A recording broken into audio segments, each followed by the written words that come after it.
Okay, Avasti is also from BLLB first semester. Nice.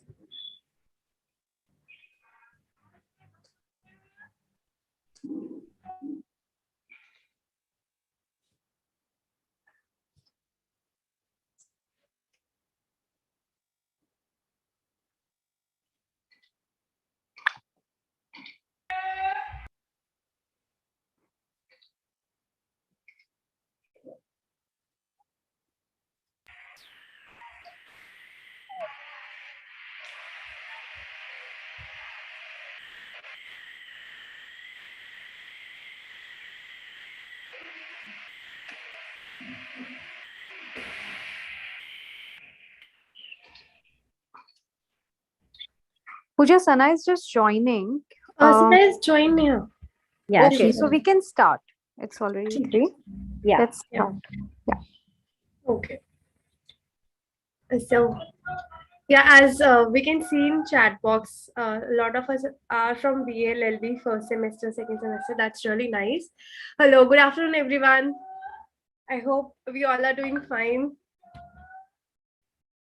So yeah, today we are here. We all have gathered for another session of our Citizen Cafe. But before proceeding, let me first share about our organization. So I am Pooja from We the People Abhiyan.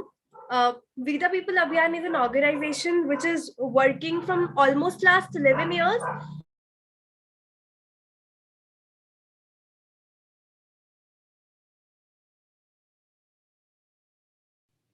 Has Pooja dropped? Prachi, can you help me? Is Pooja not there? Yeah, I think Pooja. Okay, I think there was Okay. some network issue. She must have dropped. So she was telling, I'm Sana. Hi, everyone. I'm Sana Siddiqui, and I work with We the People Abhiyan. And Pooja was sharing with you about about our organization. So We the People Abhiyan works with different kinds of people, students, citizens, RWAs, teachers, and generally community at large. So our aim is to empower all citizens so that we are able to own, understand, and practice the constitutional values, constitutional principles, and we understand what are our rights and responsibilities, so that we are able to live a very happy life where all the aspirations are fulfilled and we live together, and the welfare of all is promoted in such a society. So this is our mission, to align our practices and daily life with constitutional values. We To achieve this, we do develop a lot of content. We do develop modules, films, curriculums for schools, etc., and keep on doing lots of awareness programs to bring in awareness, to bring in awareness and understanding of the constitution among citizens. And we also do lots of training programs for specific groups, like if there's an organization which is working on issue of water or panchayat or something, or students who want to understand their civic issues. So we work with them and build their capacity around citizenship and constitution. This is what we do. We have been working in different states throughout the country, like Delhi, NCR, Madhya Pradesh. Prachi, can you just scroll the slide? Yes. UP, Chhattisgarh, Gujarat, and many other states. And we also work in Delhi. We have worked with Delhi government, education department, and all that. So you can see the numbers there also. These are partners, number of people trained, active citizens, etc. So this is about ourselves. At present, we have with us Pooja, who also works as works in the team of content development. We have with us Neha and Prachi also, who Neha works, leads the partnership team, and Prachi looks after the communication and all our social medias.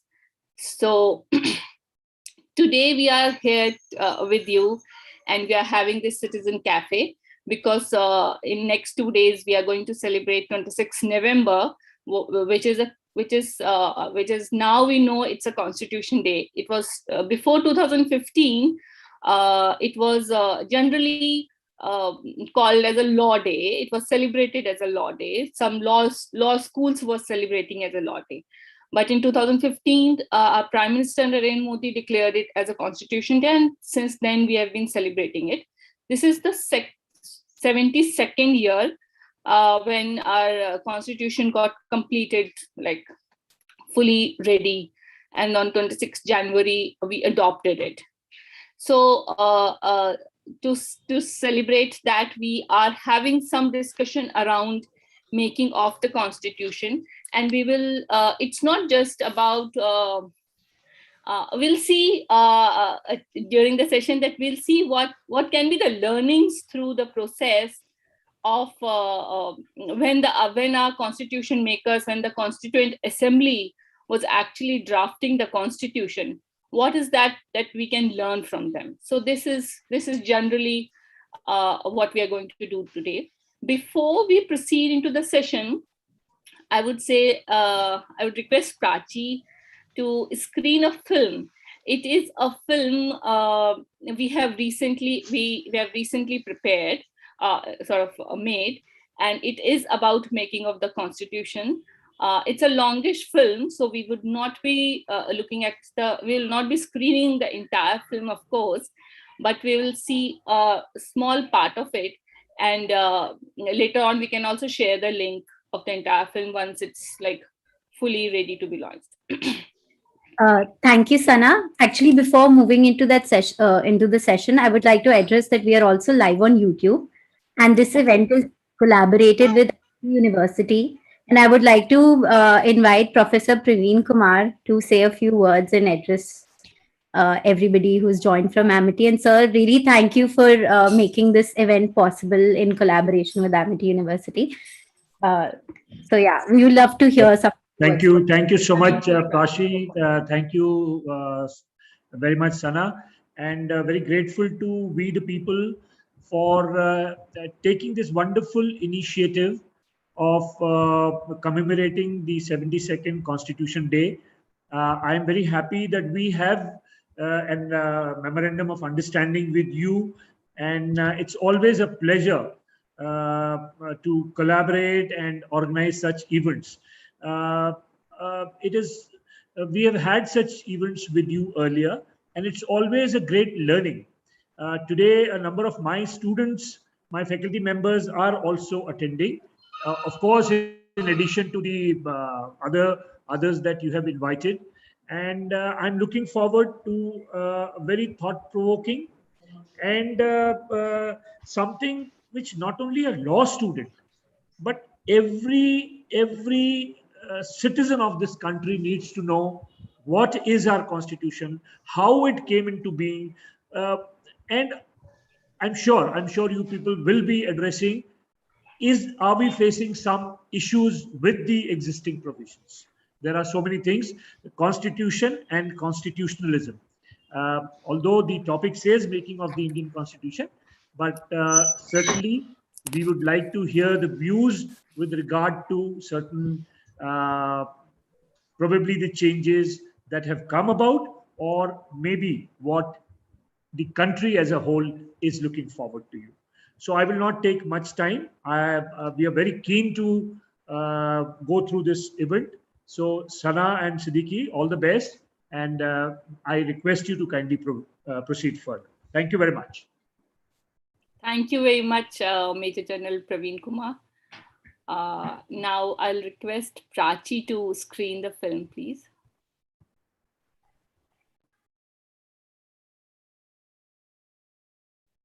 I didn't know that you are here.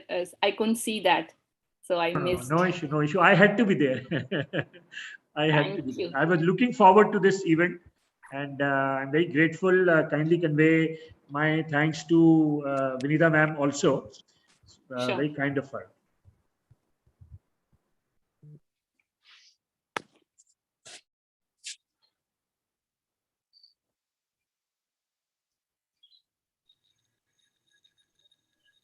Sana, just give us a minute. They're sharing the video. Sure.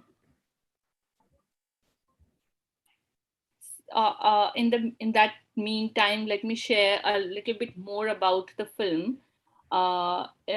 It has some facts in it around the making of the Constitution, and it also has uh, uh, some interesting things as to what we can learn from that, from the facts and from the processes that they adopted, the principles they followed. And it also talks about how it is so much relevant in our today's life, how like it gives a opportunity to reflect on our life today and to think about, okay, the kind of life we are living, is it based on values?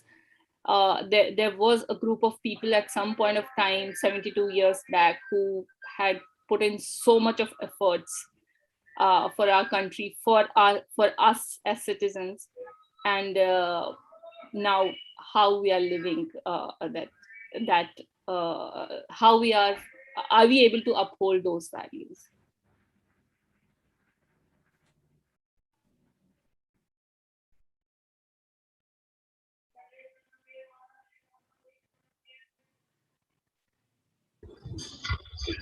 Hello, Sana. Sorry, I was actually logged out, and we have a limit of 100 people, so I was not able to join because the limit has crossed. But yeah, so are we moving forward to the film? Yes, please, we are waiting for that. Is the moment that transformed India. This picture captures members of the Constituent Assembly signing the Constitution of India on 24th January 1950. The Constitution of India is a book that defines the fundamental values and frameworks for our country. Do you know that the Constitution of India was written over a period of almost 3 years? The sessions began on 9th December 1946 and ended on 26th November 1949. During this time, the makers of the Constitution met for a total of 165 days over 11 sessions. This does not count the time for smaller committee meetings that they had. Do you know how many people wrote the Constitution of India? This has an interesting answer. There were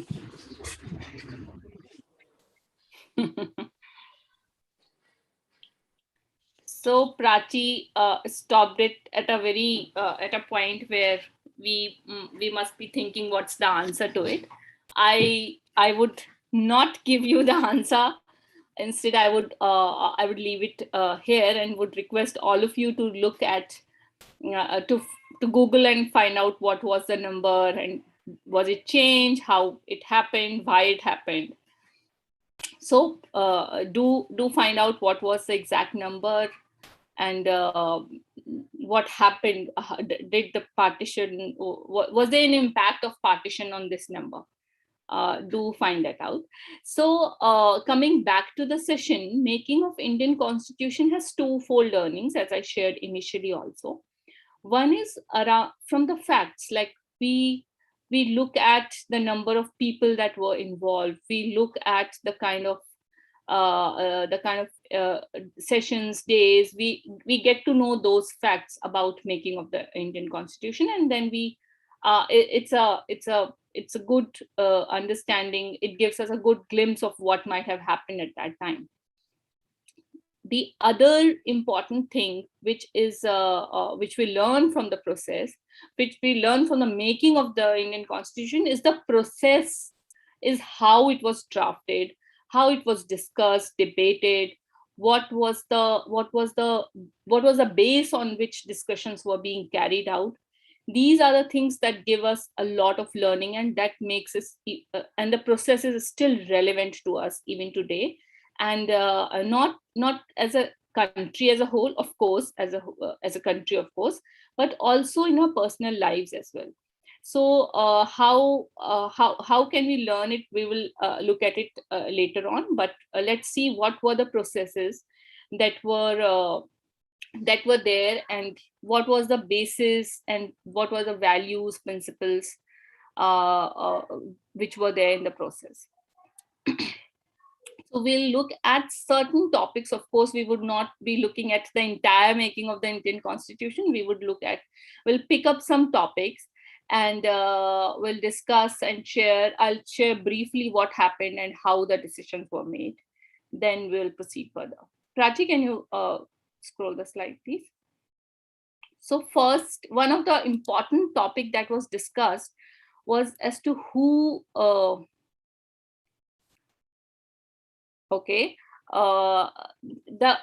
they were making the Constitution of India, the one common purpose that all of them had was to create a document which turns into a document which serves as a welfare for all the citizens of India, not for a certain section or not for a particular community, but for welfare of all the people. So there are two important things. One is welfare, and the other important is of all. It's not a selected class, or we didn't talk about other things. We didn't mention development or something. We were more focused on welfare of all. The kind of people that were present there in Constituent Assembly had different interests. There were some who were farmers, some were politicians, some were businessmen. There were different peoples with different backgrounds and interests. Some were interested in women's rights, some were interested in rights of scheduled caste and tribes. So their interests and backgrounds were different, but all of them were following certain basic principles and values while they were working, while they were meeting, while they were discussing and carrying out the work of making of the constitutions. These principles and values mostly revolve around democratic consultation, equal participation, inclusion of all, respecting differences, having a motto to arrive at a conclusion rather than criticizing each other. The purpose of discussions and consultation was to arrive at a conclusion where everyone's voice is heard and respected. And it was all based on the values of equality, liberty, fraternity. All these values were there, which were being followed. So as I was saying, we will pick up few topics and see how these principles and values were playing their role during the making. So one of the important thing was that was discussed was who has a right to vote. There were few members who thought that it's really interesting to know that there were few members who thought that only those who are literate should get a right to vote. Prachi, can you see next slide, please?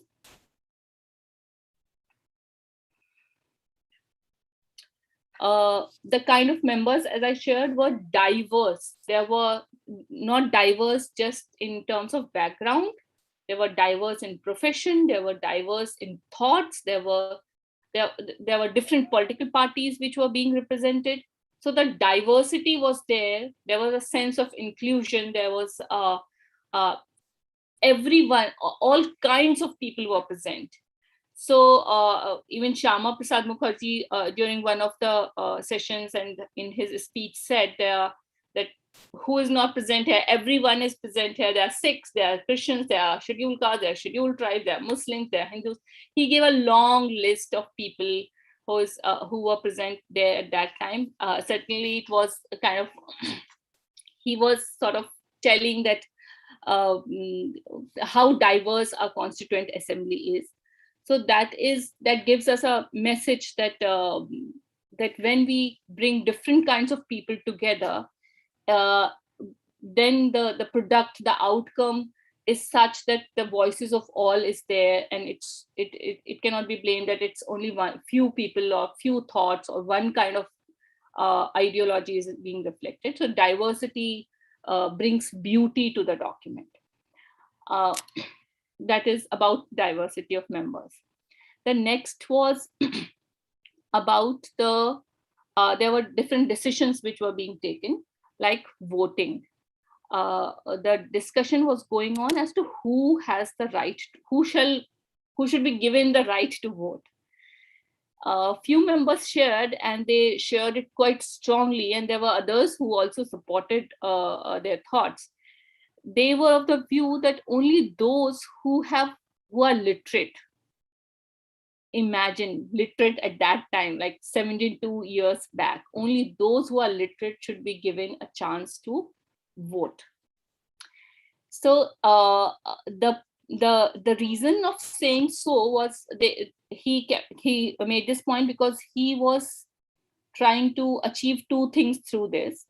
One, he was thinking if the literate people will vote, the kind of candidates that would be elected would be the kind of good quality. And the second, which was more important than this, was he was trying to achieve literacy in the country. If literacy is put as like a qualification for voting, maybe everyone would strive hard and work towards getting a basic literacy so they are able to vote. And in a go, like in 5-10 years, everyone would be literate. So this was another thing they were trying to achieve. But we know that this didn't happen, and we like everyone above 18 got the right to vote. And this was decided only on the basis that illiteracy or anything else cannot be the basis of this citizens' basic right to vote for the country, cannot be based on the literacy. So on the basis of inclusion, we can say, on the basis of equality, we can call it, the right to vote was given to each and every citizen who is about 21 at that time. Now it's 18. And that, like, in a go, all of us got the right to vote. Another topic was language. During the initial sessions when the drafting was being discussed, one of the important question is, in what language the constitution should be written? There were few who said Hindi, of course, because it's our national language, not national at that time, not national language, but it's a language spoken by majority of people in India. And we should promote that language. If we use Hindi and write our constitution in Hindi only, maybe it would push the administration, the courts and everyone to work in that language, and we will get to push that language to bring it on a better scale, because at that time English was majorly being used in administrative work. There were members who said that English should be that language because English is the one which everyone understands. Mostly people understand who are in administration, and it's a kind of global language at that time, because we will be interacting with other international agencies. So English should be the language. There were other group of people who said that no language is more important or less important. Each language is equally important. So for the sake of convenience, we can write in English and quickly at the spot translate it in Hindi. But later on, the constitution should be translated in all the regional languages. And the members were free to debate and discuss in their own language. And there were translators and there at that time to help during the discussions. But the discussion, in which language the discussion would be carried out, was left to the members. So they were discussing in their own languages. There's another topic, separate representatives, as you can say. Like there are different groups. There are minorities. There are Sikhs. There are Christians. There are Muslims. There are Hindus. So it was proposed that every group should get a separate representative. For example, Muslims should have a Muslim candidate, Hindus to have a Hindu candidate, Sikhs to have a Sikh candidate. But again, the purpose of proposing this thing was to ensure that everyone feels secure and everyone has a say and everyone has a voice in the in our parliament, in our legislative assemblies. But then this was rejected on the ground of fraternity. They strongly held that why can't we believe that why can't a Muslim think that a Hindu would properly represent and take care of the rights, or a Hindu can think that a Muslim would take care of their rights. And so the minority should not feel insecure just because the candidate is of a different religion. So if we are trying to reach fraternity, we should not have a separate representative kind of electoral elections in our country. So we can see how different principles and values were playing their roles, and the decisions were being taken on the basis of that. Fourth is an interesting one. A lot of work was to be completed before a certain time, and then there was Christmas at that time and New Year also, and they had a lot of work to finish before that. So they discussed that there are very few Christians in their constituent assembly, so let's work on 25th and work during these 25th to 1st January kind of period. And Christians pushed it. There were few, but they said that it's one of the most important time for us, and we would not like to work during that period. So a midway was achieved. They said, okay, we'll work hard, we'll work overnight, and we'll work in such a way that we are able to achieve it before we go for the holiday. And those, if there's some work left, will the rest of the people can work, and those who want to have holiday during that time can enjoy their time. So the kind of decisions that were being taken were taken in such a way that all of them felt included, all of them were given importance to what they were saying, and they were being equally considered, not just rejected like that, whatever the topics were. There are just 4 that I picked up. One last thing with which I would sort of bring a conclusion to this was the word "we the people." We all know that our constitution, the preamble to our constitution, starts with the word "we the people of India." There was a very interesting discussion around it, and how we came to this word "we the people" is also it is also quite full of learnings, and gives us a view of what we are looking forward to, what they were looking at our country in future. So let's look at a film. It's again, it's just a clip of a film, only that part when the discussion was happening. And before Prachi plays this clip, I would like to share this. There's this Samvidhan series on Rajya Sabha TV. If you can, it's easily available on YouTube. There are 10 episodes. There are 10 long 1 hour, 1.5 hour kind of episodes, and they all are so interesting. So we have picked the 10th episode, ka smaller part, which is about a preamble. So Prachi, can you please play the clip?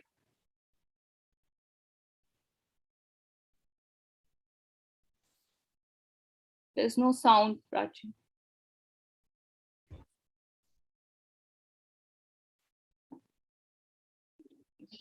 थे खास करके श्री एच.वी. कामत, जो हमारी उद्देशिका में भगवान को ले आना चाहते थे. I move the following phrase to be substituted for the proposed preamble. In the name of God, we, the people of India. Sir, the amendment is already there in the first line. My amendment means, in the name of God, we do this and that.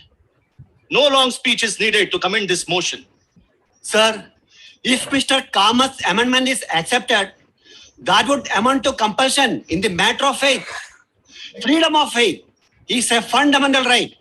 According to the Constitution, a man has right to believe in God or not. Therefore, this amendment should be ruled out.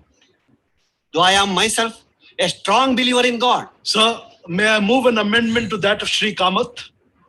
That instead of in the name of God, would he be pleased to accept in the name of the goddess? Sir, it is not a matter of laughter with me. I believe in a goddess. I belong to Kamrup, where the goddess Kamakhya is worshipped. Sir, God includes goddess as well. So if we bring in the name of God at all, we should bring in the name of the goddess also. See, in my opinion, this amendment should not have been brought. But as it has been brought, this is my point of view. Now I have to put the amendment moved by Mr. Kamath to vote. Mr. President, the flame of God is invoked by every nation upon earth. And God is an impartial entity, and he should be allowed to remain so. With these words, I appeal to Mr. Kamath not to put us into any embarrassment of voting upon God. I claim a division. Sir, I want a division on this question. I also want a division. There is no alternative left to me. Those in favor may raise their hands. Those opposed may raise their hands. No.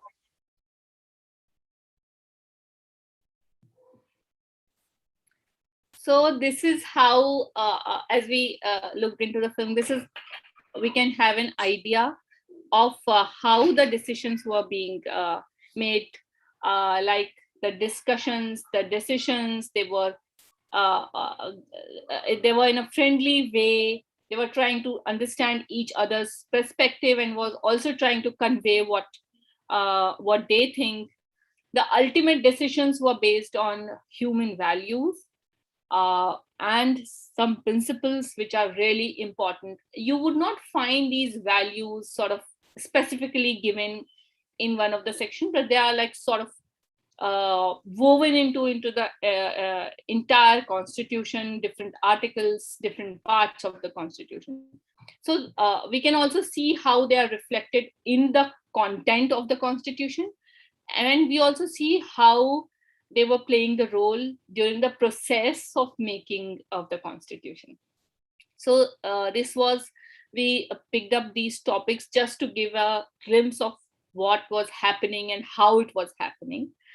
So from here, we would shift to another section of our session. And this is an interesting part of our session. Prachi, please scroll the slide. In this section, we are going to take a quiz. It has some random 6-7 questions. And these questions are like yes, no, maybe sometimes kind of answers. So MCQ, you can quickly do that quiz. And then we'll see, I would request all of you to be really, really honest while answering these questions. It is not about you, me, a person or that person, but it is about us as a whole. So let's be as honest and transparent as we can while answering these questions. Once we are done, we'll see what is the collective response of these questions. Those who are on YouTube can also share their answers. Prachi would share the link there also. Yeah, so I have put the link on the Zoom chat as well as YouTube chat. It fairly takes 1 minute, but we'll wait for everybody to come back into and we'll resume the discussion at 3:35. Sana, that sounds good? Sure. So your screen will look exactly like this. So you can go ahead and do this small quiz and come back. I hope the link is accessible for everybody.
We have 10 responses. We have 90 more to go.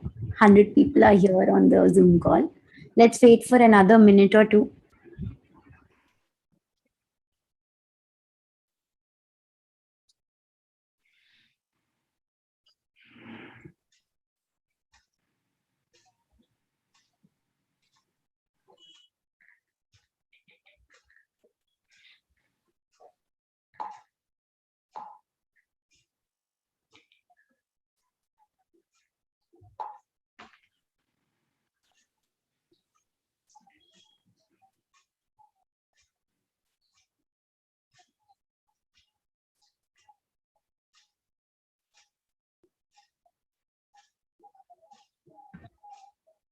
I would also like to emphasize that please remember to click submit, because then only we'll be able to receive the response even after your last question.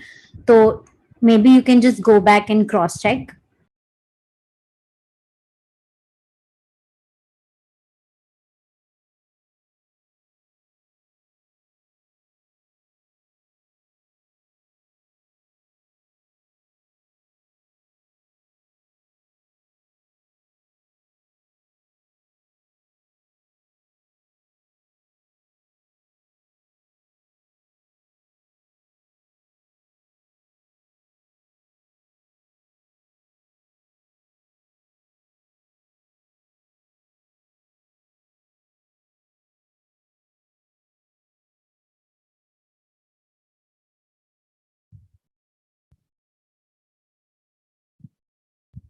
It is also available on the YouTube, Prachi? Yes, sir. We have posted the link on the live chat as well on YouTube. I've got a message from one of my colleagues who could join in the 100. He's saying that there's no sound on YouTube. It is not very. Is it not interactive or something? I think, of course, on YouTube it will not be interactive. But I think there was some issue with regard to sound also. Okay, it might be because of the bandwidth, but I think it is working well now. And what did you say, that how to cross check whether it has been submitted or not? Just to click the submit button after you are done with we've done that. We've done that. Okay. I think, Sana, we can come to the responses. Yeah. I'm just sharing my screen. Okay.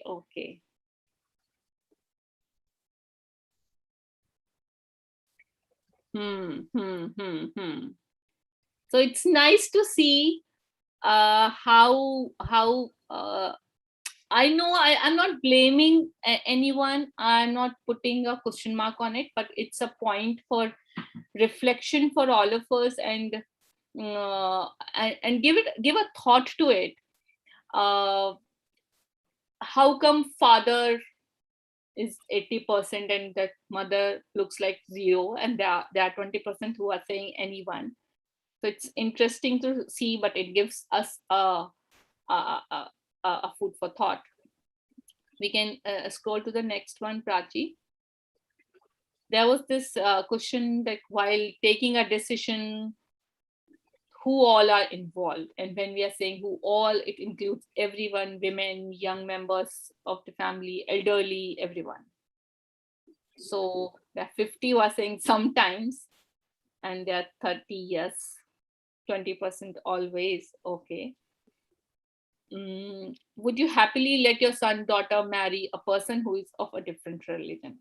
This really shows something which is positive, and which shows how inclusive and how okay we are with different people who may have different religion or caste or something from us, and that shows about us also. To try to know the surname when you meet a person and become friends with them. This is fabulous. The answer is looking so nice. 90% are saying no, 10% sometimes, and that's okay. But this 90% no is a big achievement, I would say. And we also need to consider, keep in mind that what kind of population, what kind of people are present here. Maybe if this quiz might have happening at a different place, the answer might be different. So if these responses tell us about us, those who are present here. At a workplace, what is the process of decision making depending upon the role one is playing? Okay, that's fine.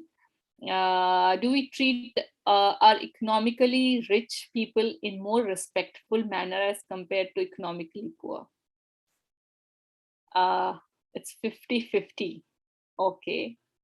And it comes so unconsciously sometimes that when somebody is looking rich, is having a better car or a better mobile, we sort of give more respect to that person. We need to really think about it, why we are doing it. Does it mean, does richness and economically being well off, does it mean that you are a better person than the other person? We really need to think these things because we unconsciously sometimes react in the situations.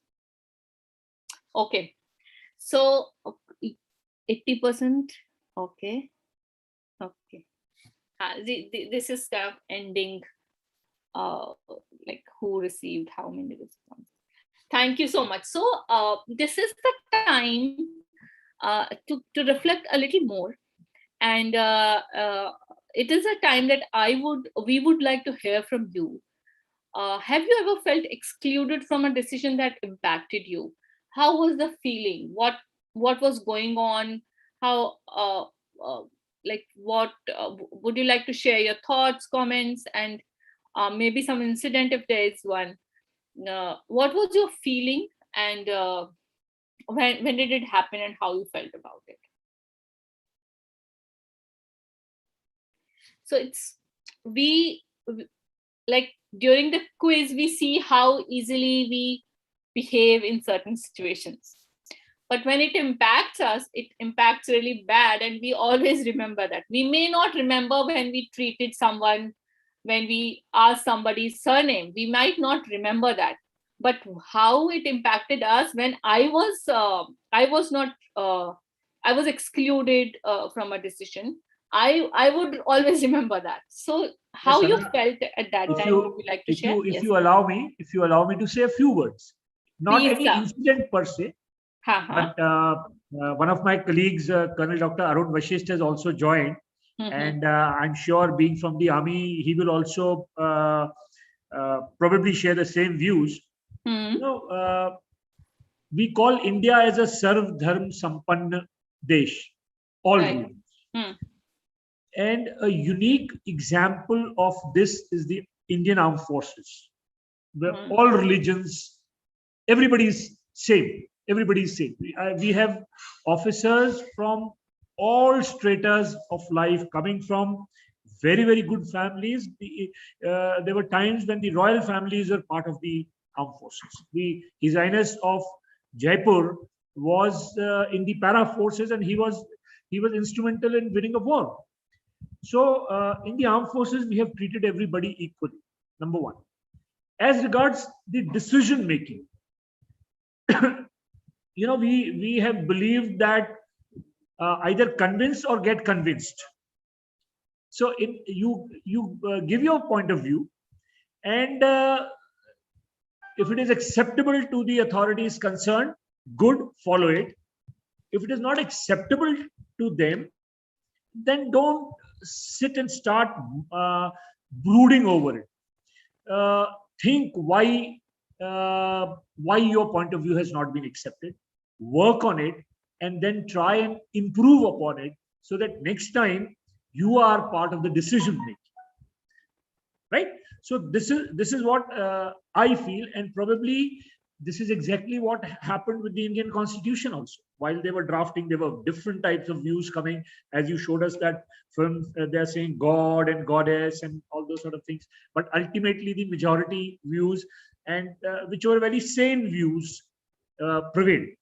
So this is my 2 pence on this. I request the others also, if they can share their views as you have asked them to do so.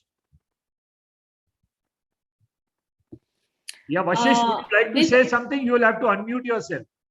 You have to unmute yourself. Please.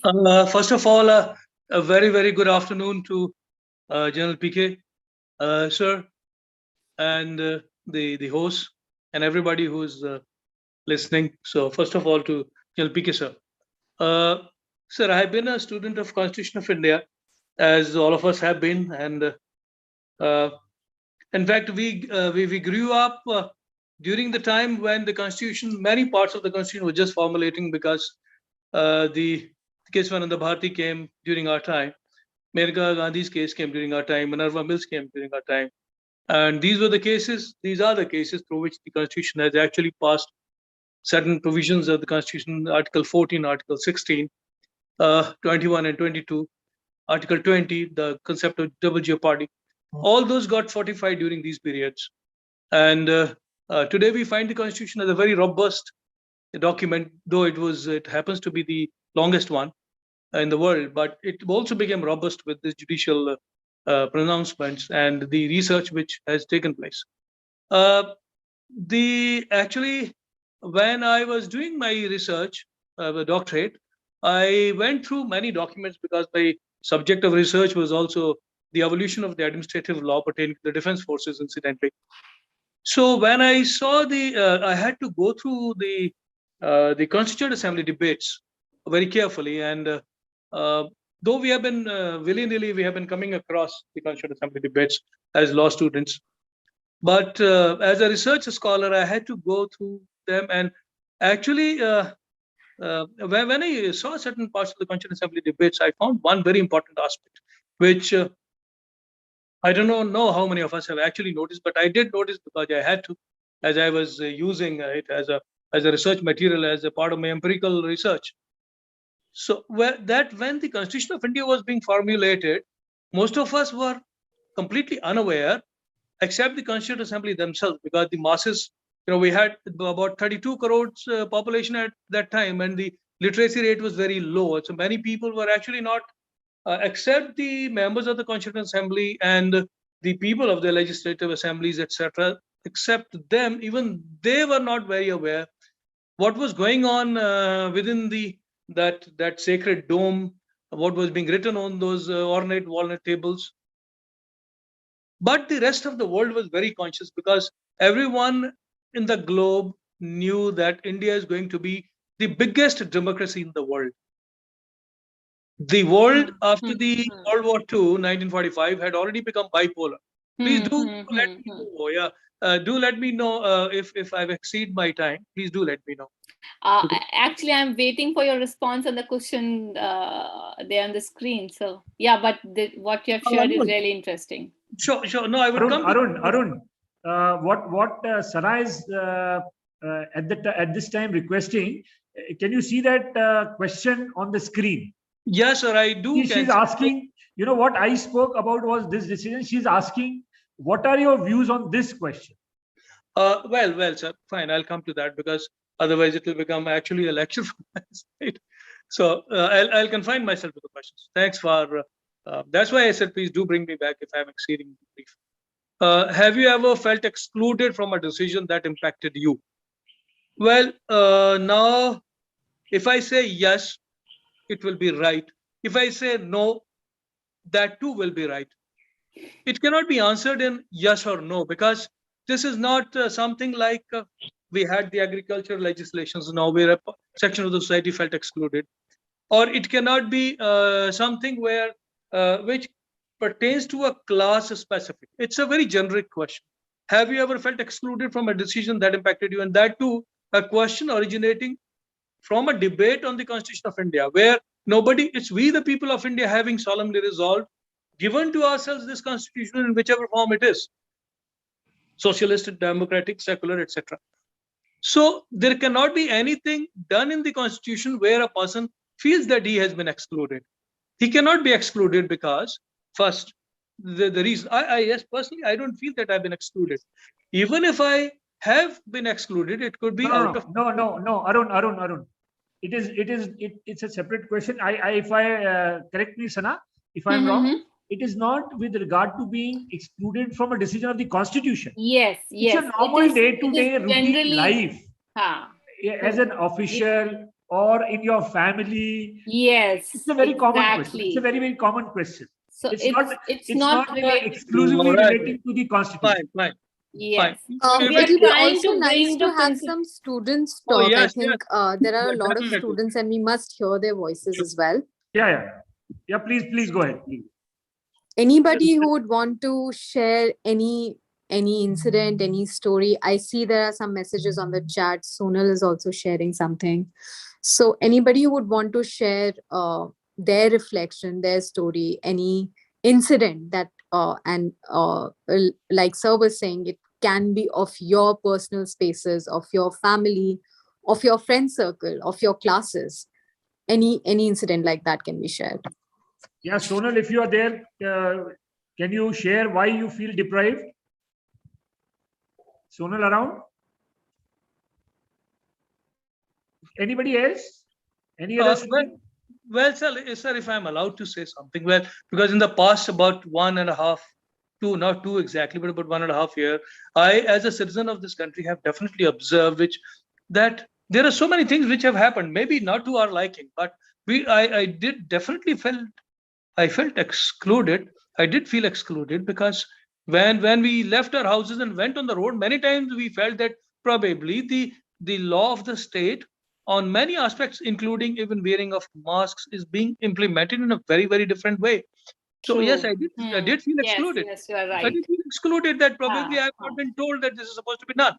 We can find just one man in khaki uniform walking up to us, sir, you're not wearing the mask. I said, am I required to if I'm driving alone? Sir, मुझे नहीं पता आपको पहनना So this is right. This is example when we feel that there's something impacting us, but the decision is not being it's taken. impacting my complete freedom.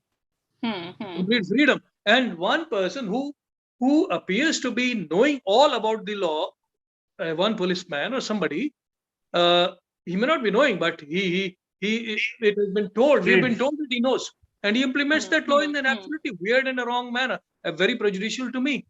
And this has not happened once, it's happened many times.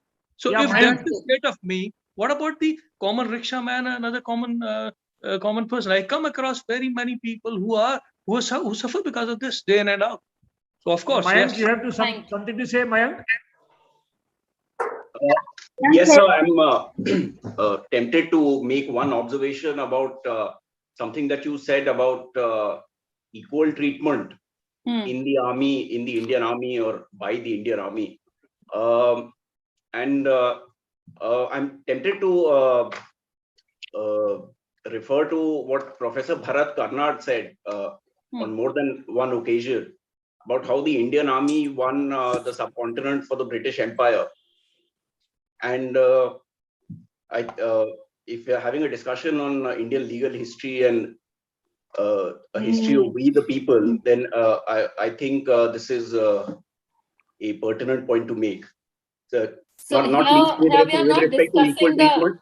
here we are not discussing the history. We are discussing how the principles which were followed during the making of the constitution, we can adopt it in our own lives. Are we able to do that? Do we feel sometimes that because these principles and values are not being followed, we feel excluded, or does it impact us in any way? That's what we. Sana, I think Ananya is messaging and she's saying that she has some incident that she would like to share.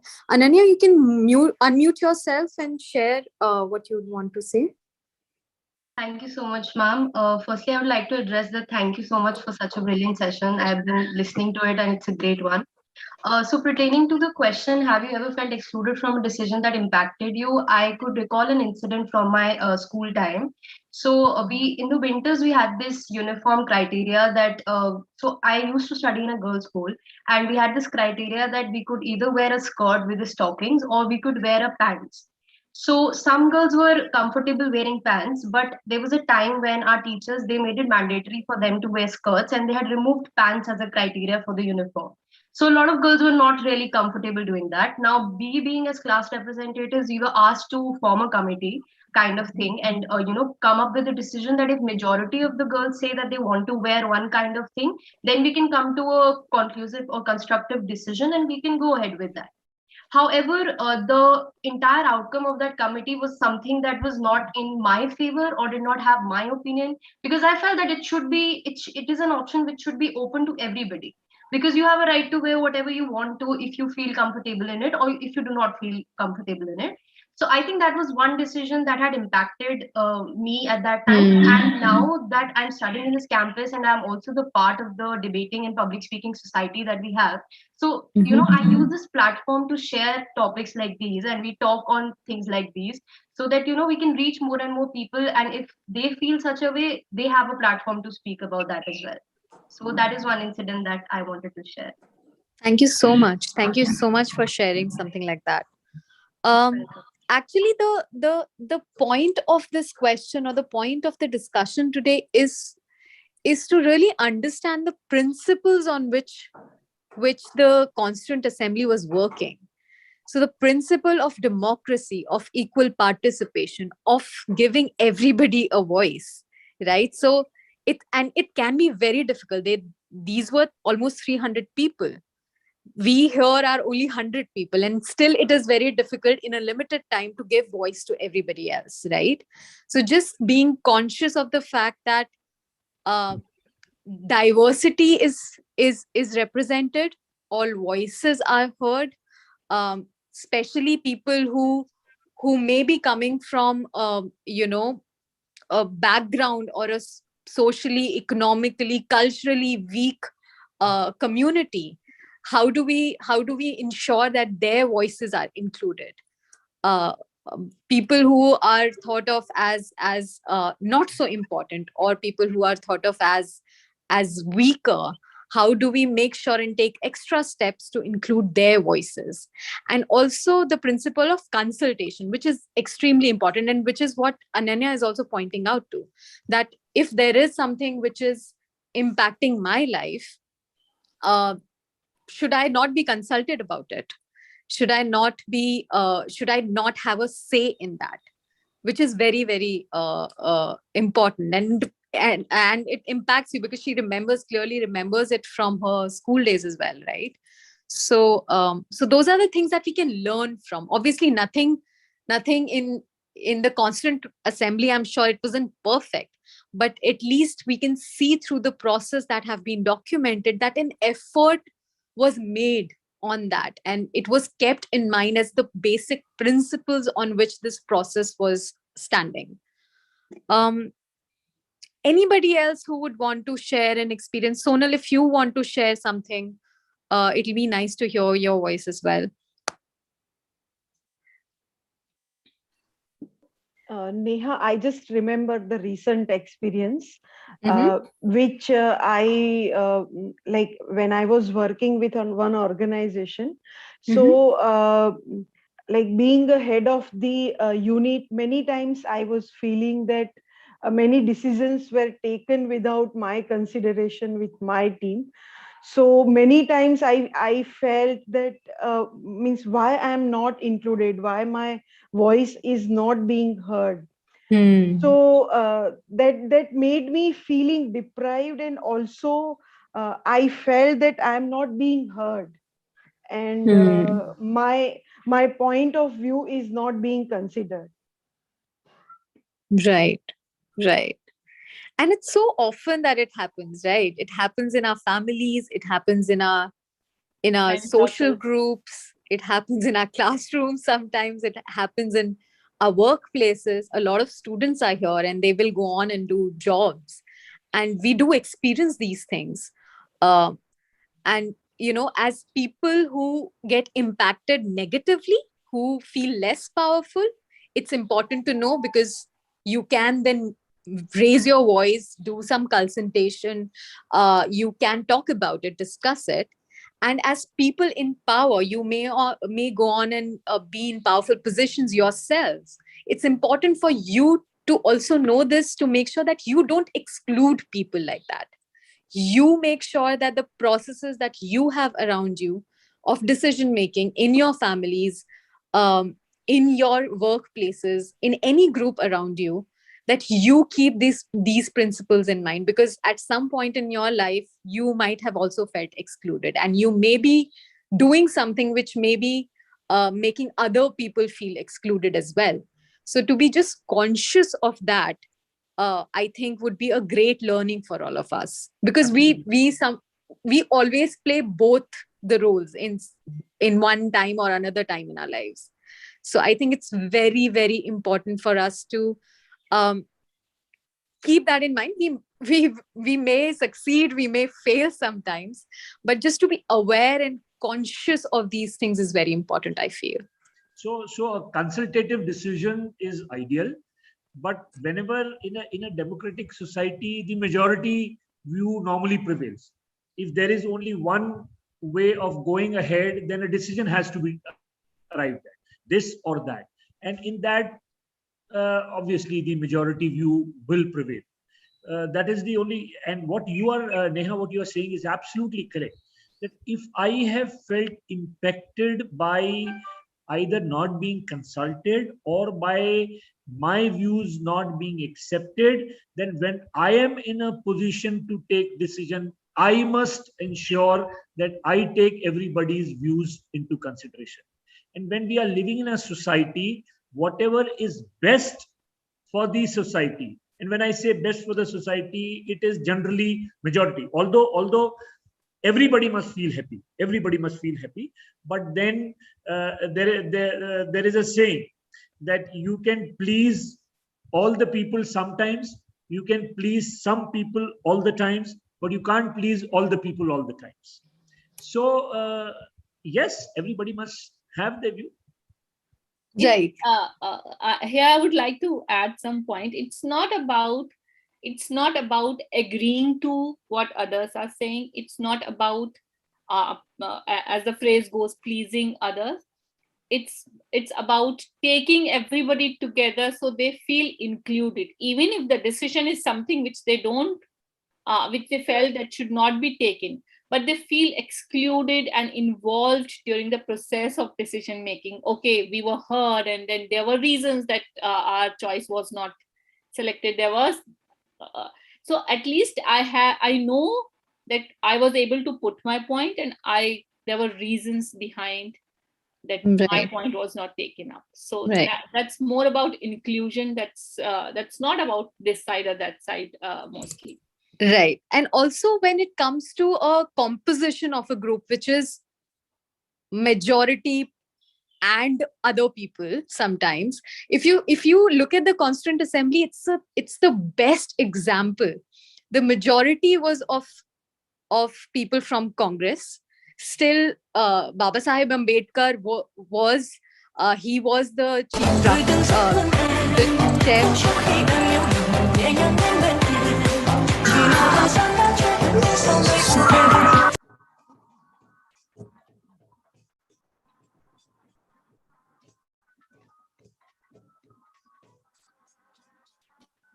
Ma'am, how are the voices of children to be included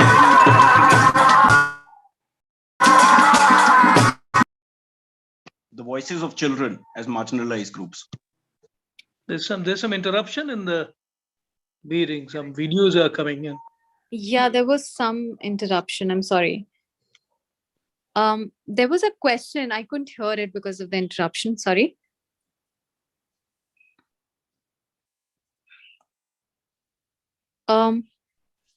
If there was a question, can you please repeat? Because there was some raised some question. Yes, the host wasn't allowing me to unmute myself. Now I'm unmuted. I was just raising a question on the inclusion of the voices and views of children in policy making, and whether that is on the inclusive agenda being discussed here today.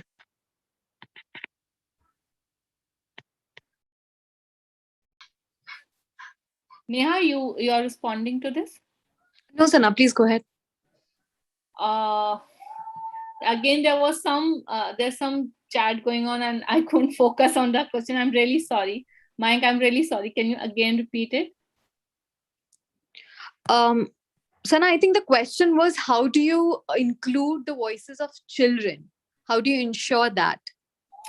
Okay. So I would say the perspective and the thinking of children, like if we are talking about children, I'm considering the really like younger children as per se.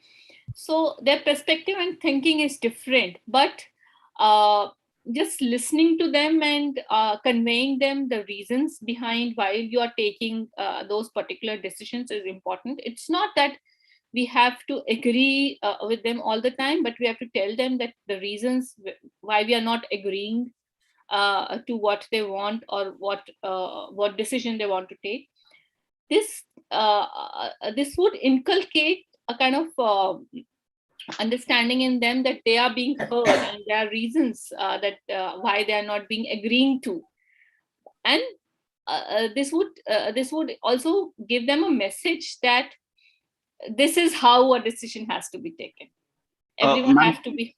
Huh. Yeah, ma'am, I take your view certainly, but may I just respectfully add that this is the kind of patronizing approach that is frequently taken with other marginalized groups, and it's not really the kind of inclusion that we seek as a society going forward. Nevertheless, there is a certain validity to the point that you made, and I think we can move on. Thank you. Any other thoughts and comments, or Prachi can share the. Yeah. Sana, I can, if you allow, I can add one thing. I'm reminded of what G.R.D. Tata had once said.